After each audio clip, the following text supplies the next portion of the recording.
I don't know if I got this updated. Menu, go to your sonar, you pick the single beam, 200 kilohertz.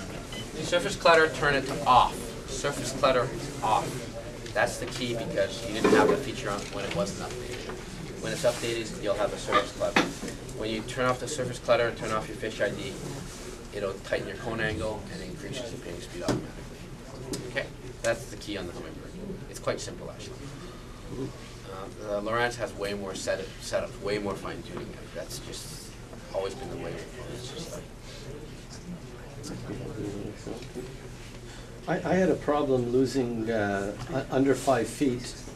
I didn't get a reading, so I talked to Hummingbird, I emailed them, and they gave me about half a dozen things to change.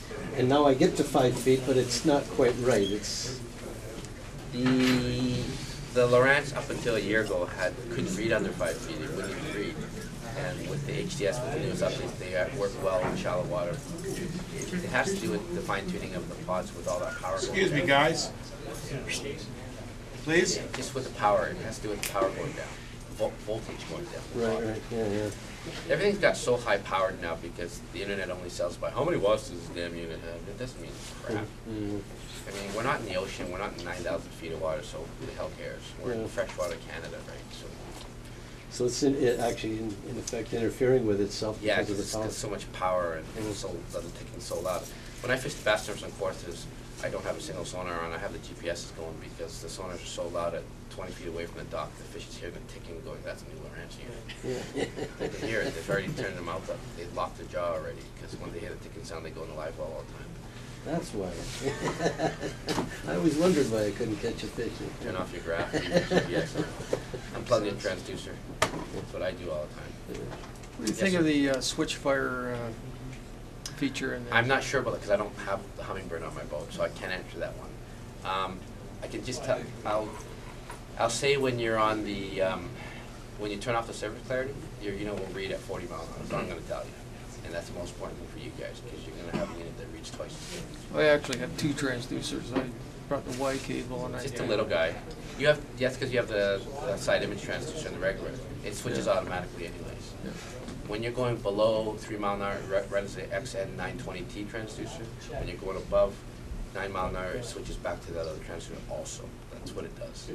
Now, if I shut off, can I shut off the high definition one and just run off the other one? It's automatic. It's automatic? Yeah. So there's no choice. Once I'm below 3, well, if you're on the fish finder screen, it's going to use a regular transducer. If you're on the side imaging screen, it's going to use a side image transducer. Okay. If you're in that range of speed, or if it's picking up. Now, I got the most recent update I got was because I have the 997. I now have down imaging. Yes, that means you have the newest update. I don't know if they're just faking me out with this. It's quite good. The Lowrance down imaging is excellent. I was shocked by it because I thought it was gimmicky. You will see the smallmouth of the air bladder inside the fish when you're drop shot on the Lowrance. I can't speak for the Hummingbird because I don't have the Hummingbird on my boat. Do I have to be moving? I can't answer that because I don't have a Hummingbird on my boat, so I can't tell you the truth of what the answer would be.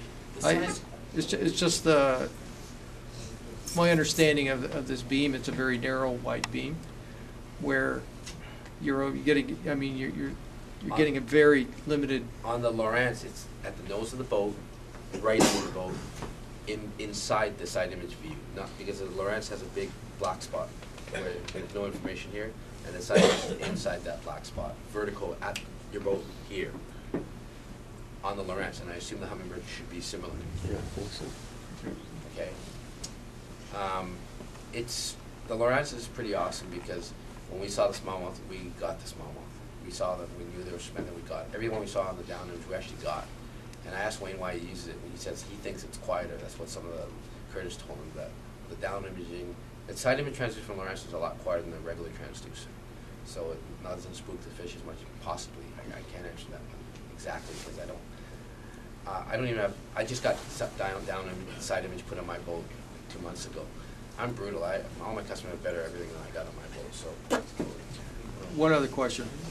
Interference between fish finders. Big time. Anything we can do to eliminate that? Get a Ethernet on your Hummingbirds or get an Ethernet on the ranch. Yeah. Because Give it to it, yeah. on any 21-foot bass boat at 19 feet of water, they crosstalk, period, end of story. One graph's got to be turned off unless you have a network unit and you can pick the sonar source. Changing frequency won't, Changing frequency will work. so 83 on one maybe and 200 on the other or whatever? The older Hummingbird, before the update, you couldn't see the smallmouth off Point Abano in 40 feet of water. You couldn't see the air bladder of the fish. You couldn't see a jig head going up and down. I've been told it's a lot better now. I haven't used it, so I can't. You can't have both units on in 40 feet of water off Point Abano when you're jigging for smallmouth on a jigging spoon. One unit has to be turned off on a Hummingbird on the ranch. You can have both units on if you have an Ethernet with video wire. Okay? Someone else had a head.